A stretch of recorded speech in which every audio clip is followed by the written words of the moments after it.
সম্মানিত মুসল্লিয়ান একরাম, আমরা আল্লাহ পাক রব্বুল আলামিনের দরবারে লক্ষ কোটি শুকরিয়া সুজুদ আদায় করি যে মহান রব্বুল আলামিন আমাদেরকে মেহরবানি করে আজকে এই পবিত্র জুমার দিনে আল্লাহর ঘর মসজিদে দারুল আরকামে আসার, বসার, আলোচনা করার, খুতবা দেয়ার এবং খুতবা শোনার তৌফিক দান করলেন। সে মুনিবের দরবারে আমরা শুকর গুজার হই, সবাই পড়ি আলহামদুলিল্লাহ।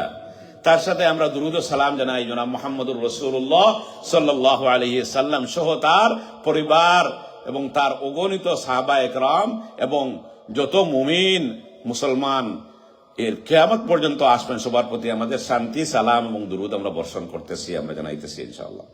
তো যেহেতু আমরা খুবই গুরুত্বপূর্ণ সময়ে আমরা অতিবাহিত করতেছি এবং আজকের আমাদের খুতবার যে বিষয়বস্তু সেটি হচ্ছে হজের গুরুত্ব এবং মাহাত্ম্য, কেন আমরা হজ করব সেই বিষয়ে আমরা আলোচনা, আমাদের খুতবার বিষয়বস্তু আমরা বেছে নিয়েছি। জনাব রাসূল করিম সাল্লাল্লাহু আলাইহি সাল্লাম হাদিসের মধ্যে বলতেছেন যে হজের মৌসুম হচ্ছে যে শাওয়াল, জিলকায়দা ও জিলহজ্জা, যে এই রমজানের পরে যে মাসটি শুরু হয় শাওয়াল, এই যে যাচ্ছে আজকে 28 তারিখ মনে হয়, এবং এর পরবর্তী মাস, এই তিনটা মাস হচ্ছে হজের জন্য বরাদ্দ।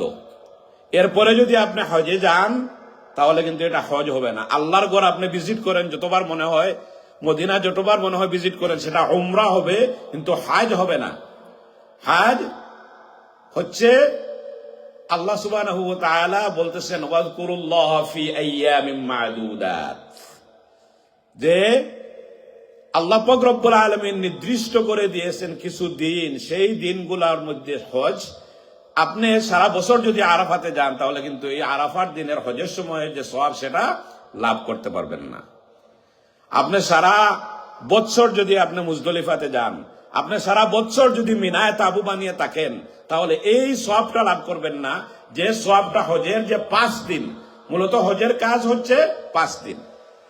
5 দিনের কমে হজ আদায় করা যায় না। এই 5টা দিন আপনাকে কি কাজ করতে হবে আপনাকে জানতে হবে। আমরা না জেনে অনেকে হজ করার জন্য আল্লাহ পাক রব্বুল আলামিন আমাদেরকে তৌফিক দিয়েছে, আমরা চলে যাই, এবং ইউরোপ আমেরিকা থেকে যেহেতু কঠিন হয়ে গেছে এজন্য আমরা বাংলাদেশ হয়ে বাংলাদেশি পাসপোর্ট দিয়ে আমরা চলে যাই। কিন্তু এই যে চলে গেলাম, কিন্তু যাইয়া আমরা কি করব, ওখানে যাইয়া কি করব না জানার কারণে আমরা আমাদের এই হজের যে আসল যে উদ্দেশ্য, যে কষ্টটা, সেটা আমাদের নষ্ট হয়ে যায়। এজন্য আমাদেরকে যাওয়ার আগে বিভিন্ন মসজিদগুলাতে যে ট্রেনিং সেশনগুলা করা হয় হজের ব্যাপারে, এগুলা জানতে হবে। বিশেষ করে হজের ফরজ কয়টি, ওয়াজিব কোনটি, কিভাবে করতে হবে। 5 দিনের প্যাকেজের নাম হচ্ছে হজ। এই 5 দিনের মধ্যে আমাকে কোন দিন কোন মুহূর্তে কি করতে হবে, আমার করণীয় কি, সেটা আমাকে জানতে হবে। অনেকে মনে করেন যে আমরা কিতাব আছে, বিভিন্ন ভাষায় পাওয়া যায়, ইংলিশে পাওয়া যায়, বাংলায় পাওয়া যায়, আরবিতে পাওয়া যায়, কিছু বই কিনে ফেলবো আর ওইগুলা দেখে দেখে আমরা হজ করে ফেলবো।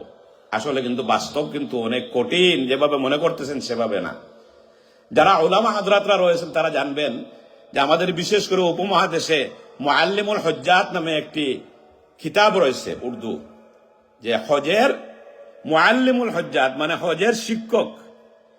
এই মুআল্লিমুল হুজ্জাত যিনি লিখেছেন, যার কিতাব পড়ে পড়ে অসংখ্য আলেম ওলামা তারা হজ করতেছে, মানুষকে গাইডলাইন দিচ্ছে, সেই মুআল্লিমুল হুজ্জাত যিনি লিখেছেন, উনি যখন নিজে প্র্যাকটিক্যাল ভাবে হজে যাইয়া হজ করতে শুরু করছেন, তখন তোয়াফের মধ্যে উনি উল্টা তোয়াফ শুরু করে দিয়েছেন। তো এটা বোঝানোর অর্থ কি, যিনি কিতাব লিখছে এই ব্যাপারে এবং পৃথিবীবাসীকে মানুষ গাইড করতেছে, উনি যখন প্র্যাকটিক্যাল ভাবে শুরু করছে তখন উনি মিস্টেক করে ফেলছে। এজন্য আপনি যদি মনে করেন যে কিতাব কিনে ফেলবো, হুজুরদের এত শোনার দরকার কি? হুজুররা যে ট্রেনিংটা দেয়, হজের যে সেমিনার গুলা হয়, ওইগুলা প্র্যাকটিক্যাল থেকে আপনাদেরকে দেয়। আর কিতাব থেকে আপনি পড়তে পড়তে কয়টা শিখবেন, কয়টা পড়বেন, কয়টা দোয়া আপনি শিখবেন? অনেক সময় দেখা যায় যেটা ইম্পর্টেন্ট না সেই দোয়াটা আমরা শিখতেছি, যেটা ইম্পর্টেন্ট সেটা আমরা জানি না। তোয়াফের সময় শুধু রব্বানা আতিনা ফিদ দুনিয়া হাসানা ওয়া ফিল আখিরাতি হাসানা ওয়া কিনা আযাবান নার এটা পড়লে হয়। কিন্তু আপনি যদি বাজার থেকে একটি বই কিনেন, একটি কিতাব কিনেন, তাহলে দেখবেন এখানে অসংখ্য দোয়া, উঠতে দোয়া, বসতে দোয়া, বাইর হইতে দোয়া শিখতে শিখতে পরে দেখবেন আমার মূল যে জিনিস সেটাই আপনি ভুলে গেছেন। এজন্য এই কিতাব পড়ে শিখে করা সম্ভব না। এজন্য যাওয়ার আগে আপনাকে প্রস্তুতি নিতে হবে। এবং সবচেয়ে বড় যে ব্যাপার হচ্ছে যে প্রস্তুতি, সেটা হচ্ছে আপনাকে হালাল পয়সা দিয়ে হজ করতে হবে। হালাল, আপনার আর্নিং যদি হালাল না হয় তাহলে আপনার এই হজ আল্লাহ পাক রব্বুল আলামিনের কাছে কবুল হবে না। কারণ হাদিস শরীফের মধ্যে আসছে, অনেক মানুষ এভাবে আসে হজ করার জন্য আল্লাহর করে যায় এবং যাইয়া বলে লাব্বাইক আল্লাহুম্মা লাব্বাইক লাব্বাইক লা শারীকা লাকা লাব্বাইক ইন্নাল হামদা ওয়ান নি'মাতা লাকা ওয়াল মুলক লা শারীকা লাক। যে লাব্বাইক আল্লাহুম্মা লাব্বাইক মানে কি? ও আল্লাহ, আমি হাজির, আমি হাজির। লাব্বাইক লা শারীকা লাকা লাব্বাইক, এবং আমি বলতেছি আমি হাজির, আমি সাক্ষী দিচ্ছি যে আপনি ছাড়া কোনো উপাস্য নাই, সমস্ত প্রশংসা সমস্ত রাজত্ব একমাত্র আপনার। কিন্তু আল্লাহ পাক রব্বুল আলামিন উত্তরে বলেন লা লাব্বাইকা ওয়া লা সাদাইক, যে তোমার এই যে বলতেছো আমি আল্লাহ হাজির, আমি হাজির, তোমার এই হাজিরা আমি আল্লাহর নিকট এটা অ্যাকসেপ্টেবল হবে না, এটা গ্রহণযোগ্য হবে না। কেন হবে না? যে ইয়ালবাসুহু হারামুন, তুমি যে কাপড় পরে এখন আমার কাপড় পরে আমাকে ডাকতেছো, এই কাপড়টা যে টাকা দিয়ে কিনেছো সেটাও তোমার হারাম উপার্জন দিয়ে তুমি করেছো। ইয়াতআমুহু হারামুন, তুমি যে খাবারটাকে আমাকে বলতেছো লাব্বাইক আল্লাহুম্মা লাব্বাইক, তোমার এই হালা পেটের মধ্যে যে খাবার, এই খাবারটা খাদ্যটা তুমি হারাম পয়সা দিয়ে উপার্জন করে সেই হারাম খাবার তুমি খেয়েছো। এজন্য যেখানে তোমার হারাম তোমার সাথে সংকৃত, তোমার কাপড়ের মধ্যে হারাম, তোমার পেটের মধ্যে হারাম, এই তোমার হাজিরা, যদিও তুমি মক্কা শরীফে আসছো, তোমার এই হাজিরা আমি আল্লাহর কাছে কবুল না। এটা শুধু হজের বেলা না, সম্মানিত মুসল্লিয়ানে ইকরাম, আমরা যদি আল্লাহ পাক রব্বুল আলামিনের কাছে কোনো ইবাদত বন্দেগী করতে চাই, দোয়া করতে চাই, এই ইবাদত বন্দেগী করার শর্ত হচ্ছে যে আপনাকে হালাল আর্নিং, হালাল রুজি উপার্জন ঠিক করতে হবে। আমরা একটা মনে করি, অনেকের মধ্যে ভুল ধারণা আছে যে এদেশে যারা শুধু অ্যালকোহলের ব্যবসা করে তারা মনে হয় হারাম। না না না, এটা ভুল। এটা হাজারো রাস্তার মধ্যে একটা বলতে পারেন, কিন্তু এদেশের সিস্টেমটা এমন ভাবে করা, এমন একটা জিনিস আপনি কিচ্ছু করতে পারবেন না যদি পরিপূর্ণ আল্লাহর ভয় তাকওয়া আপনার মধ্যে না থাকে, তাহলে আপনি কিন্তু বেঁচে যাবেন হারামের মধ্যে। আপনি হালাল মনে করে একটা সুইট কিনে আপনার বাচ্চাকে খাওয়াচ্ছেন, ওটার মধ্যে এমন কোন উপাদান দিয়ে রাখছে যেটা খেয়ে আপনার বাচ্চার ভিতরের যে রোহ যেটা আছে এটা নষ্ট হয়ে যাবে, সে ভালো দিন শিখতে পারবে না, সে ভালো মুসলমান হইতে পারবে না, তার ভিতরে কোরআনের নূর ঢুকবে না, কারণ তাকে আপনি হারাম খাওয়াইছেন। কিন্তু আপনি তো জেনে খাওয়ান না। এই জন্য আপনাকে যখন বাচ্চাকে খাওয়াবেন, নিজে খাইবেন, এটা খেয়াল রাখতে হবে যে আমরা মুসলমানের দেশে না। আজকাল মুসলমানের দেশ যারা দাবি করে তারাও এত হালাল হারামের ভেদাভেদ করে না, যেহেতু আখিরি জমানা চলে আসতেছে। আমাদেরকে এগুলার ব্যাপারে আমাদেরকে খুবই সতর্ক থাকতে হবে যে আমি কি খাচ্ছি, কি রোজগার করতেছি, এটা আল্লাহ পাক রব্বুল আলামিন যেভাবে আমাদেরকে হালাল বলেছে এটা হালাল কিনা। যে আল হালালু বাইয়িনুন ওয়াল হারামু বাইয়িনুন ওয়া বাইনাহুমা মুস্তাবিহাত। আল্লাহ পাক রব্বুল আলামিন কোনটা হালাল এবং কোনটা হারাম ক্লিয়ারলি আল্লাহ পাক রব্বুল আলামিন বলে দিয়েছেন। ওয়া বাইনাহুমা মুস্তাবিহাত, আর এর মধ্যখানে কিছু জিনিস আছে যেগুলা সংশয়পূর্ণ, সেগুলোর জন্য কোরআন হাদিসের বাইরে ইজমা, কিয়াস এগুলা রয়েছে, এগুলা আমাদেরকে অ্যাপ্লাই করতে হবে। এবং এই যারা আমরা হজে যাব, আমি আরেকটা হাদিস পড়েছি যে মান হাজ্জা লিল্লাহি ফালাম ইয়ারফাস ওয়ালাম ইয়াফসুক রাজা'a কায়াউমিন ওয়ালাদাতহু উম্মু। যারা আল্লাহর জন্য হজ করলো এবং হজে যাওয়ার পর কিন্তু যারা গেছেন এরা জানেন বিভিন্ন প্রেক্ষাপট তৈরি হবে, ঝগড়া করতে হবে। আপনাকে বলছে হোটেল দেবে পাশে, দিয়ে দিছে দূরে, আপনাকে বলছে ওই আইটেমের খাবার দিবে, দিয়ে দিছে আরেকটা আইটেম। বিভিন্ন ধরনের ঝগড়া জাটির পরিস্থিতি সৃষ্টি হবে। তখন আল্লাহর জন্য আপনি ঝগড়া জাটিতে লিপ্ত হবেন না, গালিগালাজ করবেন না। যদি এইভাবে সবর করে ধৈর্য ধরে আপনি হজ আদায় করে কাছে আসতে পারেন, রাজা'a কায়াউমিন ওয়ালাদাতহু উম্মু, যখন আপনি ফিরে আসবেন তখন একজন নবজাতক শিশু নিষ্পাপ যেভাবে আজকে জন্ম নিলে যেভাবে সে পাপ মুক্ত অবস্থায় দুনিয়ায় আসে, ঠিক সেইভাবে আল্লাহ পাক রব্বুল আলামিন আপনাকে আমাকে পাপ মুক্ত করে ফেলবেন ইনশাআল্লাহ। So brothers and sister, so I have recited one verse and also I have recited one hadith regarding the Hajj. The Prophet sallallahu alaihi wasallam mentioned, man hajja lillah walam yarfas walam yafsuq raja'a kayawmin waladathu ummu.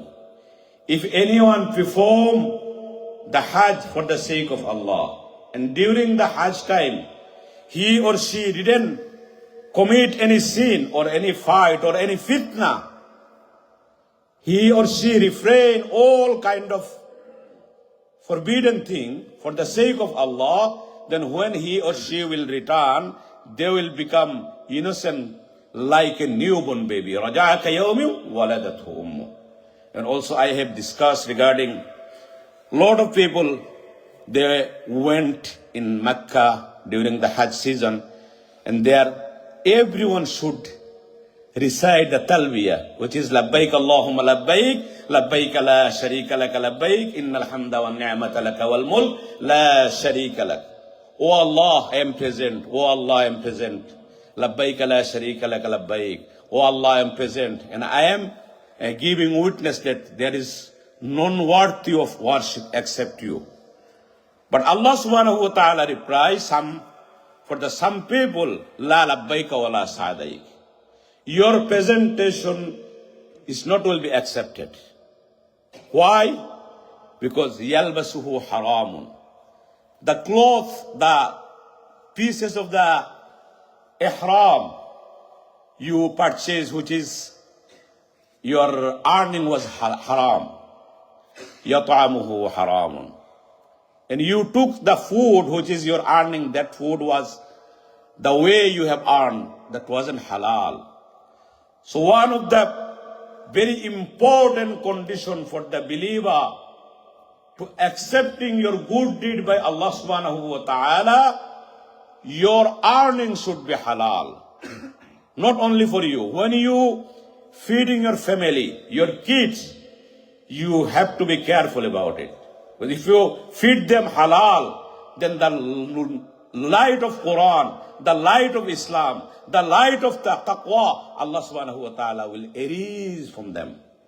So that's why you have to try to earn halal. Then before you go, you have to learn. Otherwise, a lot of people, because of the money, they can go. But although you didn't know how to perform the Hajj, you should learn. You have to attend the conference for the Hajj. And lastly, when you do the Hajj in Mecca, and if you didn't visit, although it's not part of the Hajj, if you didn't visit the Medina, then Prophet ﷺ mentioned, Man hajja lillahi wa lam yazurni faqad jafani. If anyone perform Hajj and he or she didn't visit my grave in Medina, he or she make dhulum upon me. Subhanallah. So if you love Prophet ﷺ, then you should visit the Medina as well. Prophet ﷺ mentioned, Manzara qabri. If anyone visit my grave after ba'da wafati, wajabat lahu shafaati. After my wafat, if anyone visit my grave, the day of judgment, it will be compulsory for me to intercede for them.